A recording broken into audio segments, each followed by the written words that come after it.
it's April and it's your love reading. I'm Veroosh.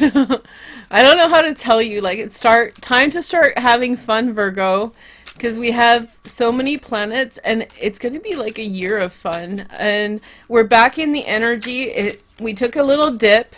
We did the work. Hopefully you got your work done, girl. So now we are going to head into your reading. You're the last one I'm reading for, so I didn't roll the dice. So here you go. Well, Virgo, I know there's a Virgo out there saying, but you have Leo up there. I'm like, how can you see that? Virgos can see everything. Hawkeyes, right? Okay, so we're going to do a pick a card and a love reading today. 1, 2, 3, 4. And the pick a card is sort of karmic. You're the last sign I'm reading for, so I know what the T is, sis. And now we are going to do your reading. So the energy is going to keep steady, start off kind of maybe even slow for some signs, and then finish off with some really good energy, really on the up and up, coming at the end. Okay, so let's take a look at your cards. 1, 2, 3, and 4. Okay, so let's take a look at your cards and figure out this energy. Okay, so your first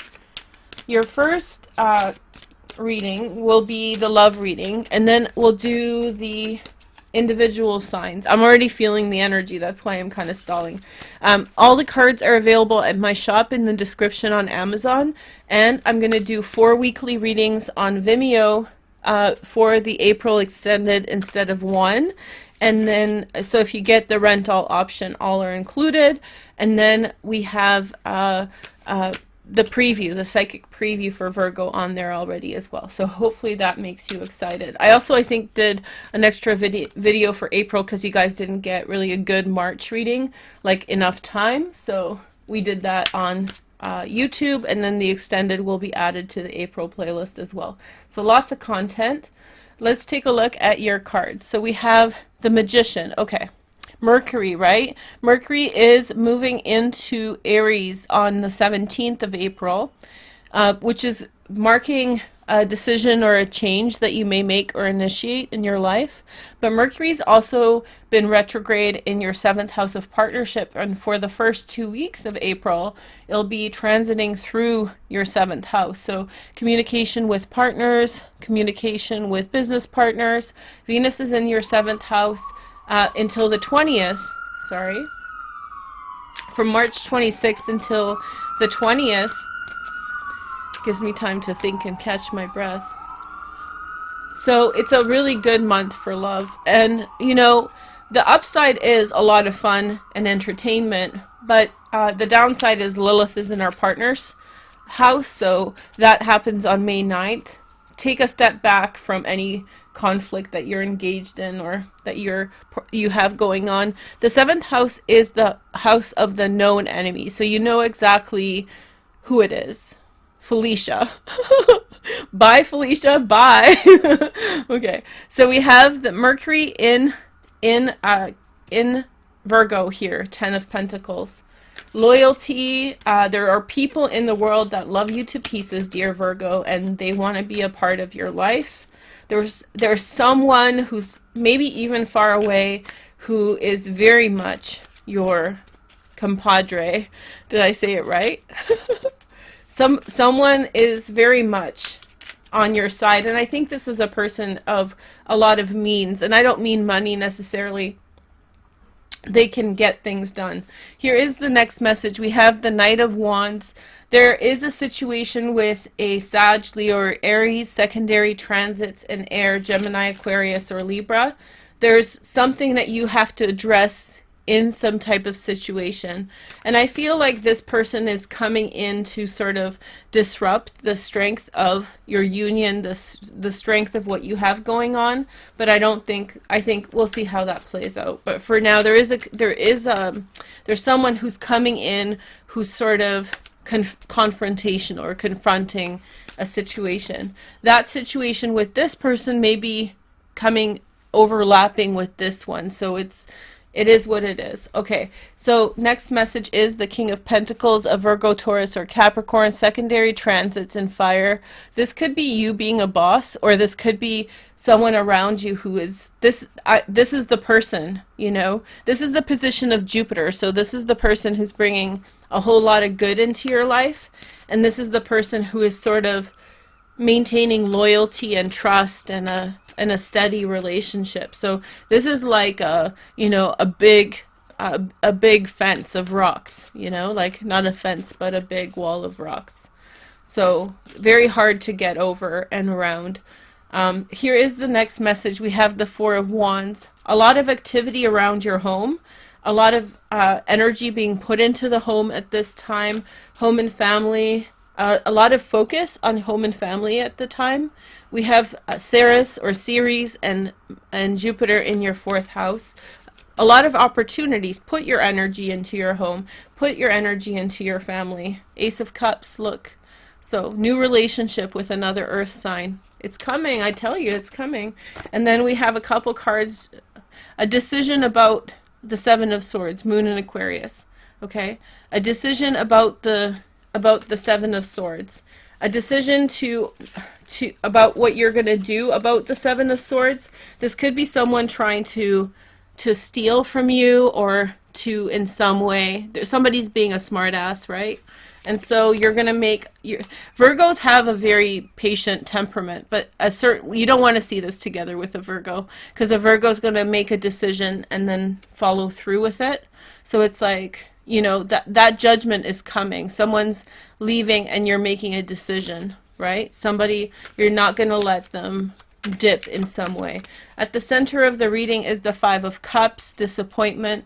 So you have a very strong thing going, and I think that in some way, this is not disappointment about this situation, but overall, your feelings are, you're tired of the BS. You're tired of, this is in your heart in some way. I think that this is the dip. This is the consequence of the dip that you're dealing with. Deception. The moon on the bottom, right? Deception. You're tired of like shisty energy. Shifty, shisty, shady, you know, kind of stuff. Here is the next message. The Ace of Swords. You're going to put your foot down on something for sure. I think and I feel like it's going to be behind the scenes. I don't think that it's going to be necessarily something that you see up front. No, not many people will know what it is, and this person's involved. So it's like pushing forward in some kind of direction, a decisive move, a decisive choice of action. And I think that you're going to express your love through that. It's like love for yourself, love for the things you have. You're sort of disappointed that certain things didn't work out, but it's time to move on, and I think you're taking that step. The next message is the Three of Pentacles. Around you, a lot of success. You're in a good team environment, a very good environment with other people who are on the same wavelength in terms of productivity. So you're doing well. Let's see your next message. We have the Six of Swords. You don't want to leave. You don't want to move on. You want to keep doing with what you're doing, and I think you will. However, a part of that has to change, because a part of it's making you sad. And I think that's the part that you kind of strung along. I know this is a love reading, so this could be disappointment in love. This is almost like dating someone even though they keep disappointing you. Yes, that is police. Usually you guys hear, wow, that was fast, right?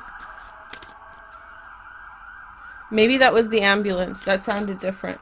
But anyway, so you're disappointed about someone's behavior. You're sort of disappointed about someone's behavior, or it's like dating someone and being disappointed by their behavior. And you have to, in some way, and you keep the relationship going with goodwill, but I don't think that, you know. The outcome is the Nine of Cups. What I was trying to say, if you're new, what I'm saying is like, leave it alone. It's not worth it.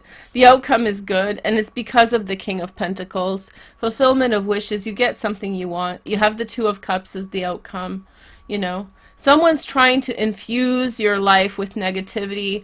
I saw this in your other reading. Low vibrational person is around you, attach themselves to you. They attach themselves to you because you're a high vibrational person and you're currently in a state of high vibration. And so this person has been inconsistent. They have been completely up your butt. They have been shady, like I said, like maybe even trying to steal from you a little bit, you know, maybe even trying to, you know, it's like a fan that turns kind of like a, you know, what is it, single white female, you know, kind of like stuff. And it may not be romantic, but it's impacting your state of mental health and it's impacting your emotional health. So someone around you is like infusing negativity into a good energy, a good situation. And I think that they have been successful at least once to keep you down in a time when you're up, in a time when you're good. So now I think that you're going to have a resolution. I think your outcome's going to be good. And I think you're going to make a decisive move to have an outcome in this situation. Something big must have happened. On the bottom is the Chariot card, overcoming. This might be to do with a Cancer. This might be the person, but I feel like this person's coming through for you. A Virgo, Taurus, or Capricorn, Sagittarius or Aries secondary transits. But I feel like you're getting like this could be romantic, but it could be something else, but super close relationship coming straight at you, Virgo. Okay. So the pick a card. 1, 2, 3, 4. All of these are your cards, but maybe one sticks out more than the rest. Sorry, I have a dry cough. Okay. I burned some sulfur for a Make-A-Wish. And I think that I burned my throat. I think that's what it's about. Oh, whatever. Okay, so let's see.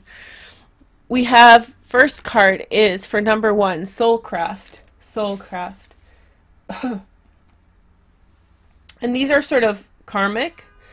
This person's trying to remember something. The reason they keep coming back is that they're on the verge of remembering something from a past life.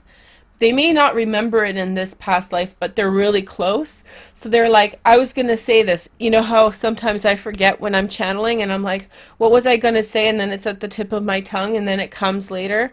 That's where this person is that moment right before they remember something. So they keep on causing disharmony because they can't remember. That's the issue. Devotion to the small. And I think you're sympathetic. You've always been sympathetic towards this person. You've always felt and extended to them kindness, understanding, compassion. But I think the problem is hurt people hurt people. So if they're hurt, if they're figuring something out, they're causing you to be sad by their inconsistent behavior, right? So you've been dealing with like an unstable situation with someone who's like really flippy floppy, and I think that you're dealing now with someone who's super consistent and super upright, and I think you will receive a positive outcome with regard to that. I think there's a deep appreciation for your work. There's a deep appreciation for your progress. Okay, let's see your next messages for number 2.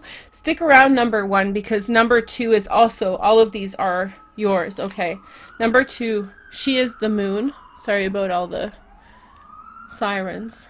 Pay attention, Virgo. She is the moon. That's what he thinks. He thinks you're the bee's knees. And if you're another gender watching, whoever, these two, there's 2 people. There's the Chariot, which is the Cancer sign, and then there's the King of Pentacles. They think you're the bee's knees. And meditation. So you may be actually communicating with these people through your dreams or through meditation. Do a little daydream session after watching these and see who you're connecting with. That's probably the person. This could be a spirit, but most likely I think they're both people. This does feel like a spirit though, the Cancer energy. So it's like a guardian angel is here with you in some way. But someone knows like the temperament of your heart and your intentions towards other people, and they're like, wow, she or he is something, you know. That's why you're getting your wish. Yay, the wish. Okay. I always thought he was the cutest, but not like the cutest like, but like very, very like cute face, like a cartoon. Okay, so number 3. Okay, not for love. He's the cutest for love, right, girls? Here, I love this deck because the kings are actually good looking. Okay, so let's see your next message. So we have the create space. Okay, look at this. Create space.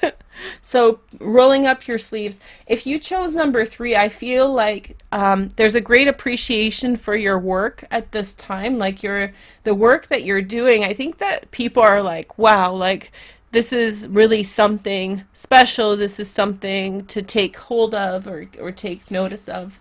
And then distant shores. Yeah. I think that your work is actually going to be very well recognized across vast places. So it doesn't have to be like international. It could be just something that is local and close to you as well, right? So it could be across your city, whatever it is, you're really prominent in whatever it is that you're doing. And I think that you're getting that recognition. And I think that that's a part of your self-fulfillment. So in some way, I think that all of you guys, all choices, right? You're healing your sad heart that was inflicted by someone who should have known better, you know? You're dealing with someone who messy, hurt people hurt, all of that stuff. And I think that that's what made the magician get involved. Because I feel like the magician has seen you like this too many times where you were helping someone and they stabbed you in the heart, you know, betrayed your trust and friendship. And, you know, we like to think that if we're altruistic and good and kind, people will notice that and we're going to get rewarded. Not that you do those things to be rewarded, but you would like to hope that it gets recognized, right? And I feel this is the recognition you're getting also for all of them, right? And so, but in reality, what happens when you volunteer, when you help people, nobody notices. The karma is there. The good karma is there, but it's not like you get a pat on the back, you know? You just go home and watch Dancing with the Stars or whatever. I don't watch TV, but that's an inside joke with me and a client that I had today. So I don't think she's watching because she's a Capricorn, but hey girl, hey if you are. So yeah, so there's a degree of disappointment that you're experiencing over and over again because you've been doing good by other people. And so there's, you know, and then on top of that, there's people who do shady things when you're doing good things for others. Fun. Okay. Number 4, let's take a look. We really over 17 minutes. I started getting squishy in the energy, sorry. Soul journey. Okay, so if you chose number 4, you may travel to this person. This person may be far away, and you may be making a decision to travel, and that's been your wish all along. And then there is the cosmic butterfly. That voyage, that journey, this is a beautiful card. That voyage, that journey is going to be very transformative and monumental in your life. So you're going to make a huge change and transformation when you go see this person. This is also the card of travel. So you may be, you know, making a situation may end. Somebody kind of wasn't all they were cracked up to be, and you decide to move forward with someone who thinks that you're bossed out, someone who thinks you're the bee's knees. Or maybe this is you, Virgo, moving forward in some direction, and this is your love interest. Whatever it is, it's good. You're moving on, and you're recognized, and you're dealing with maybe disappointment, which is a very Virgo trait. We're constantly disappointed. So, hey girl, hey, work on that. I'm going to do extended readings on Vimeo in the description. In April tarot video folder, and already you guys have the psychic preview there, so go check it out. I'll add the other readings in the next little while, maybe in the next couple days, okay? Thank you guys so much for watching. I'll talk to you soon. Take care. Bye.